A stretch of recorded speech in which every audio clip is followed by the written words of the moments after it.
Hi, everybody. I'm Ann Moratto. I'm the Director of Content Strategy for Modern Salon. And today we are continuing our conversation around hair loss, hair thinning solutions. And I'm delighted to be joined by Jessica Cataldi and Jerry Holt from International Hairgoods.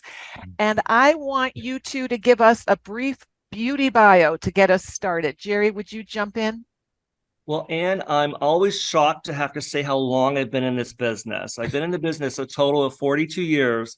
So I have a lot of experience in the hair loss extension business. I've owned three of my own personal businesses that I built from scratch. During our class, I share a lot of business related advice, failures, and successes.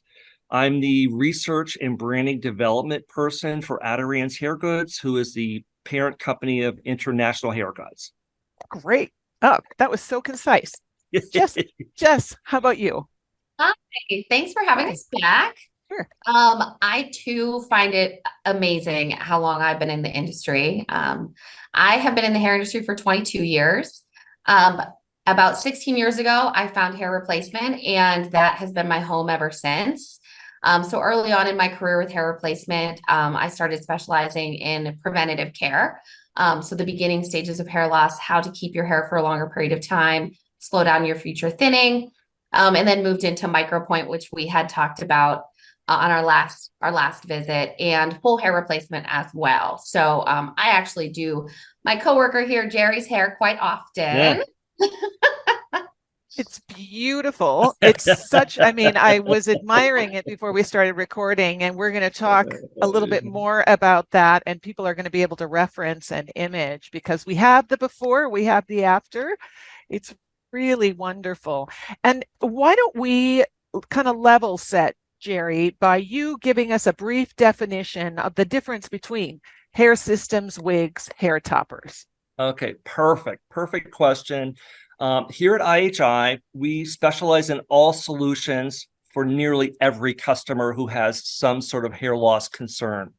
The first one we're going to talk about is a hair replacement or a hair system, and that would represent what I have. If we were to define the client for a hair replacement or a hair system, it could be a male or female. The factor would be how much hair loss they've got. Because do we have to actually replace? Think of the word replace. We're not adding, we're replacing. So extensions are enhancements, and replacement is literally adding a very large portion to the client's image. So that's hair replacement, male and female. The only differences are going to be the length, colors for the girls, the finished effect, right? Second thing we offer are toppers. We have human hair toppers and synthetic toppers. A topper client, typically the term topper is attached to a female client. It's just being a little bit different in terms of the label.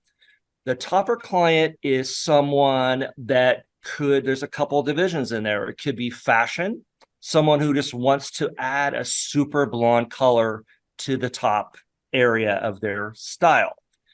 The other client is experiencing probably 30 to 50% hair loss, and she needs to really have something added to enhance her style, right? Solution wise. So the topper typically is a term for women, and it's going to be someone who is under the 50% mark as far as hair loss. The last section is going to be wig, the word wig, right? Wigs are available online. There are construction qualities that go from low end to high end. I help design wigs that can be $50 retail to $5,000. Massive differences in what is actually, how it's made, how it's touched at the factory, the smoothness of it.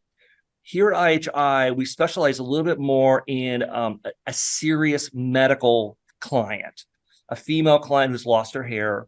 So when I design wigs for those clients, it has to be ultra smooth on the inside because of the skin sensitivity. The polyurethanes that are used in the cap construction has to be hypoallergenic.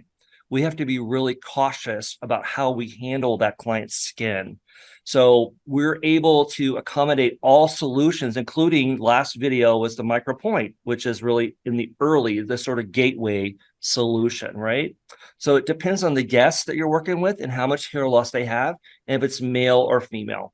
How about that? Is that easy? Perfect. That was terrific. And like I said, a level set. So we all have kind of a common understanding. Jess, do you think wearing hair, the attitude towards that has changed in recent years? The attitude towards that has changed drastically since I started with hair replacement 16 years ago. It was a big secret. Most people didn't want people to know that they were wearing hair of any kind, especially gentlemen.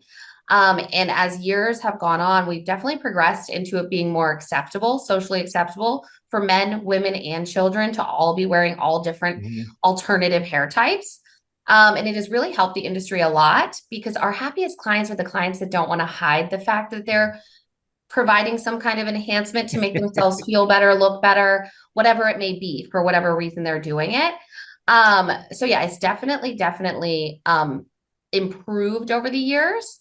And people are more likely to take that leap to help make themselves feel better and do what they want to alter their appearance to make them feel better and not be so ashamed of it. I'm glad to hear that. And Jerry, who would be the perfect client for, let's say, a hair topper? Okay, so hair toppers, going back to the original definition, typically is female based. It's going to be fashion based or hair loss based. It's someone who is looking to just enhance their hairstyle. And they're already in the chair of the stylist. Okay. All right. And that's a great segue, Jess, because how does a stylist know I have this clientele? This is time to start introducing them to these. I love this question because pretty much anybody in your chair could be a topper candidate because it doesn't have to necessarily be a need for the hair. Like Jerry said, a lot of topper candidates are 30 to 50% of their hair loss. They're trying to cover areas, style their hair a certain way. If you have a client in your chair that's constantly asking for volumizing products, can you tease my hair this way? I need a body perm. These are all trigger words to let you know that this client is looking to enhance volume, scalp coverage, an honest conversation about that. Why do you want to cover this spot? Why do you always have me style your hair this way? Are you self-conscious about this area of your hair? So those are all people that are already in your chair, clients that you work with all the time. And oftentimes our hairdressers just don't know that there's other things out there that they can use to enhance their clients' appearance.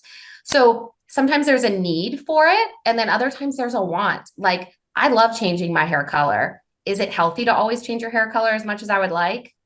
No. So to maintain the integrity and the health of your client's hair, I wear toppers all the time. I love them. Do I need it? Probably not. But if I want to maintain the integrity of my hair and also have a different look quite often, could also be for fashion reasons as well. So you can have the conversation with anybody in your chair. It's just, are they going to say, yes, I do need that. That sounds fantastic. Or no, maybe it's not for me at this time. That's great. And Jerry, you want to add to that? I have that? one thing to add to it. Yeah. So those of us who've been in the business longer, so you've got a client that you've had in your chair for 20 years, 25 years. She originally had thick, heavy hair, and you know, because the hair has changed. It's miniaturized, it's life change, it's all of these things that occur. And you know that the styles or cuts you've been trying to provide for that female is just not working anymore. That's the one we're after. And I've got a graph I'd like to add to this little section, if I may. If we take age 30 for male and female, right, in the US, at age 30, men, I'm looking at a little chart here. Men at age 30, 25% of men at age 30 are having some hair loss anxiety or need a solution. Women, age 30, 12% have some sort of hair loss and would like to have a solution added. This is what's interesting. The next section goes to 50 years old. And this is tied back to the clientele you've got for that period of time. Age 50, men, 50% of men experience some type of hair loss at 50. For women at age 50, that number jumps to 25%. It's quite dramatic. So that's what's going on in the chair.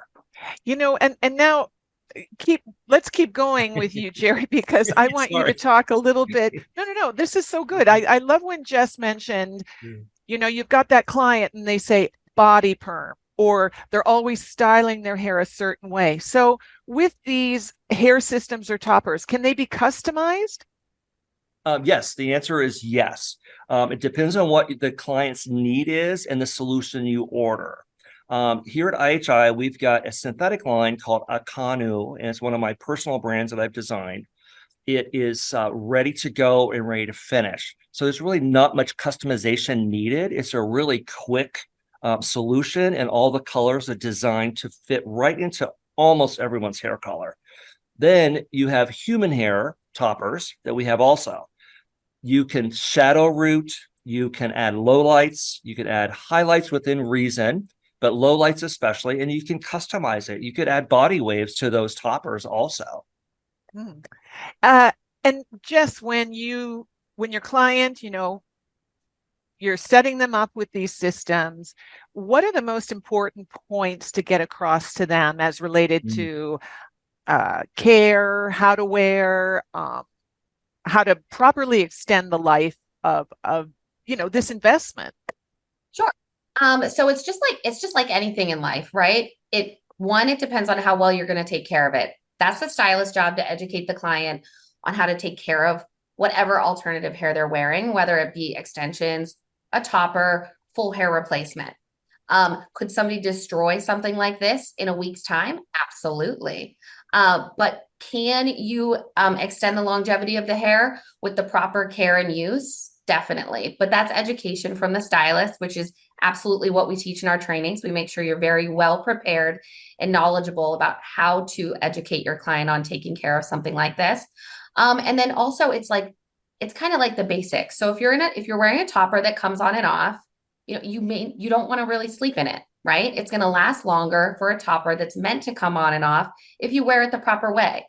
For full hair replacement, and you're going to wear it 24 hours a day, all day, every day, do every aspect of your life in it, it's going to have a little bit more wear and tear, just like your own natural hair does. The discussion about the ready to wear wigs, like Jerry said, if you have a client that's not willing to spend a good bit of time styling, they want to wake up ready to go, a ready to wear wig might be better for them, as opposed to trying to learn how to take care of hair that they're not interested in taking. So it really comes down to the commitment on the client's part, right? The amount of time they're willing to spend and commitment they're willing to take care of this investment that they've made. And then also the education from their specialist or their stylist as well. Okay, that's great. I'm going to turn to you, Jerry, to talk about client expectations, because every stylist has experienced, I think, somebody walking in with a picture on Instagram of, I want this hair.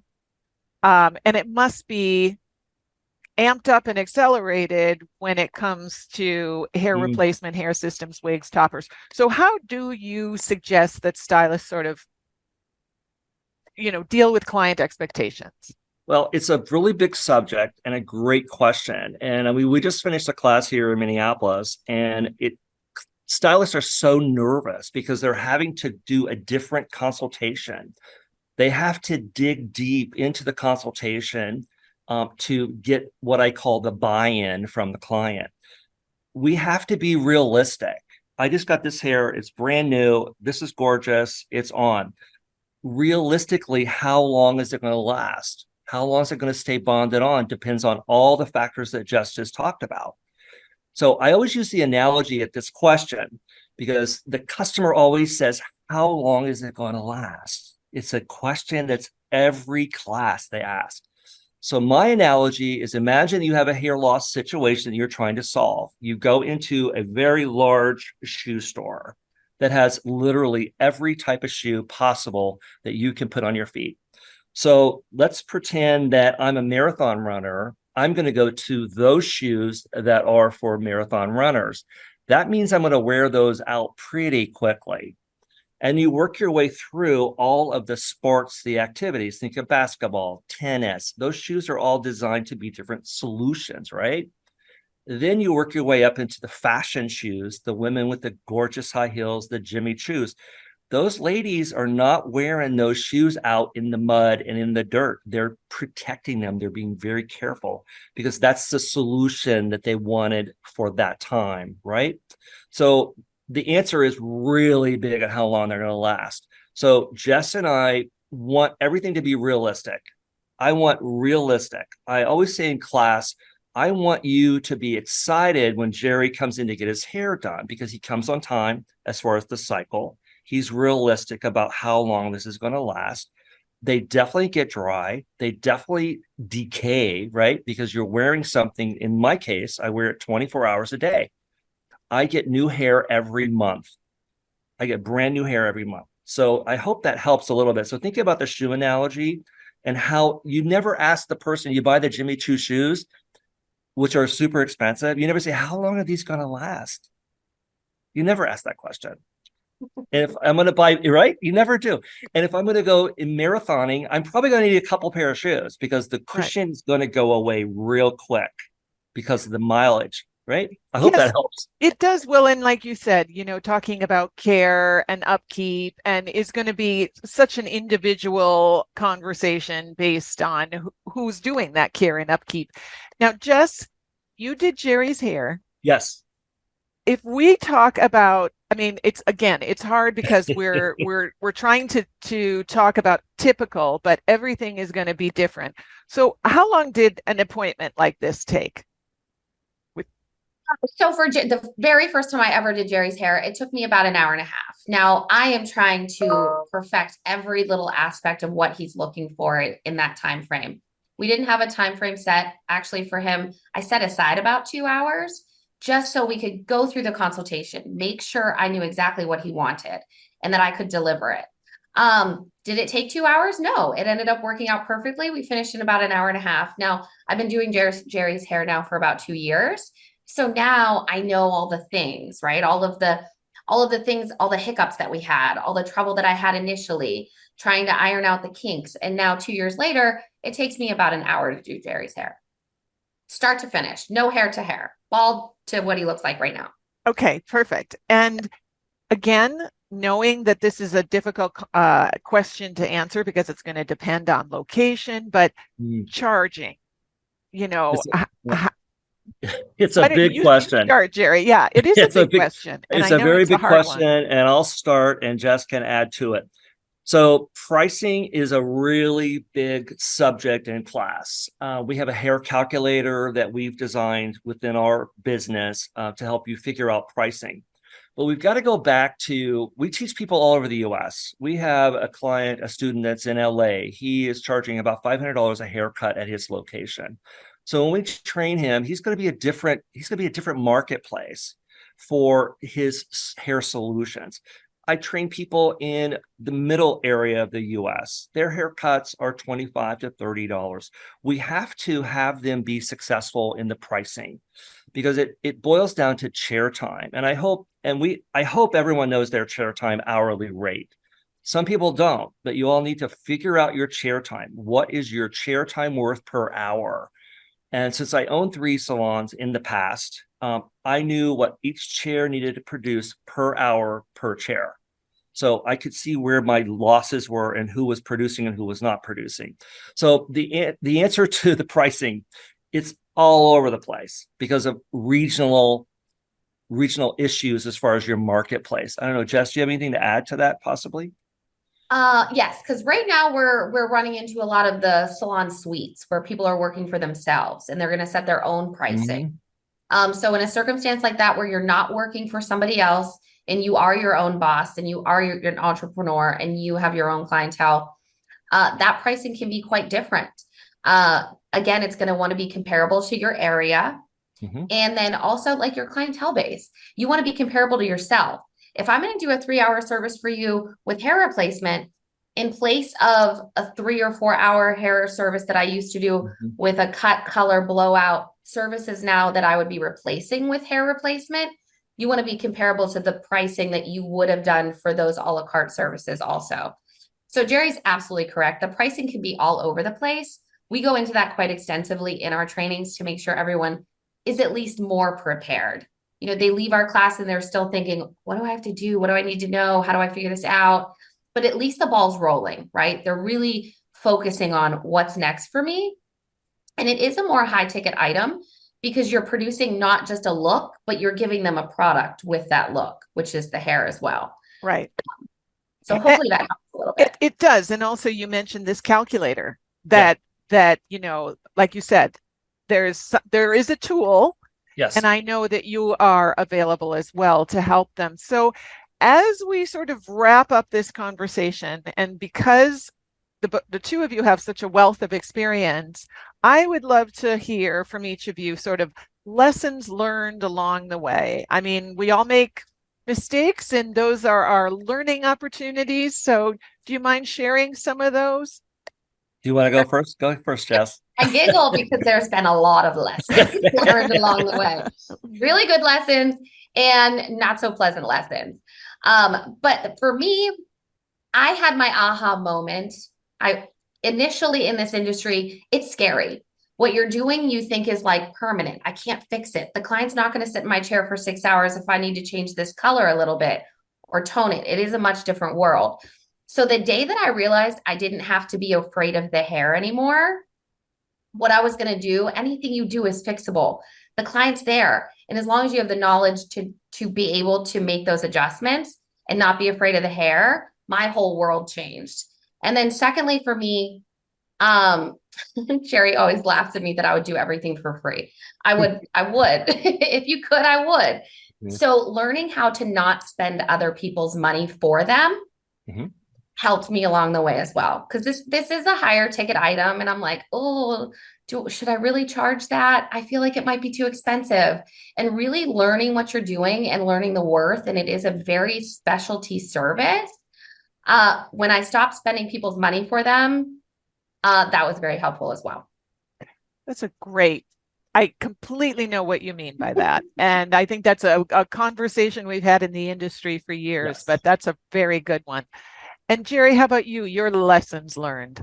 I have a lot of lessons. I've been doing this a long time. I think the aha moment for me when I started doing this, I realized how emotional and passionate the service is for the client. When you have a client sitting in your chair crying through the whole process because she found herself again. So the client actually goes back and finds themselves from before. The guys are less emotional, but I can tell you, I have done shows. We just did a show in Orlando this year, and I had a client, a walk-up client, young guy, 22-ish, totally no hair. I did his hair, and he was bawling, crying at the hair show. And you just knew his happiness, right? You gave him back something he lost. And the other thing, I always use analogies. So if I lost 2 teeth, I would go get them replaced, right? I want to look attractive. So I would go get that. By getting into hair replacement, you're a specialist. You have just now you've gone to another category as a hairdressing skills. You are a specialist. If you go to, you think of dental, right? Dental, there's oral surgeons. There are dentists who do really high-tech implants. Not every dentist does that. You pay for those things. I always say, I've got a tooth that's $5,000 and one tooth is in my mouth for $5,000. It's pretty important to me. So it's specialist, right? You're becoming a specialist. You have to understand your knowledge and your skill set. Don't judge your client's wallet by yours because you're now into bigger numbers, bigger profit margins. Adding hair replacement to your industry, your current menu is going to change your world. It's going to change your world from an emotional basis, satisfying customers. The loyalty of those customers is incredible. I've done children's wigs, medical loss for children. Incredible. The personal experience on my end was amazing. What I gave these kids back, I made them feel normal. The other thing we always say in class too is that these customers that we're talking about, they want to fit. Now I'm talking about the hair loss clients. They want to fit in and not stick out. They want to walk in and blend in. They don't want to be the star of the show. They really want to just feel like their old self. That's really the bottom line answer. Yeah, absolutely. Versus maybe an extension client who wants to Different. go all out. You know, I'm so grateful for the two of you as specialists for filling us in a little bit. And tell me briefly how people can reach you. How can people contact you and get more information? So we're International Hairgoods is located in Minneapolis, Minnesota. Is our main headquarters. That's where our warehouse is. Shipping all comes from here. But we teach classes here and we teach classes nationally. I don't know the numbers right now off the top of my head. I'm sorry. I can put them, I'll put them in the article. Load them up. I have Yes. other things on my mind. So contact us by the phone number you're going to find here, the email address. Say that you're interested in hair loss. In our classes, we do male and female together as far as the results of the skill set itself. So if you don't want to do men's hair replacement, it's still the class, the information, and the building of the process is the same. It's applicable across all of it. Great. We also and have social media. So we are active on Facebook and Instagram.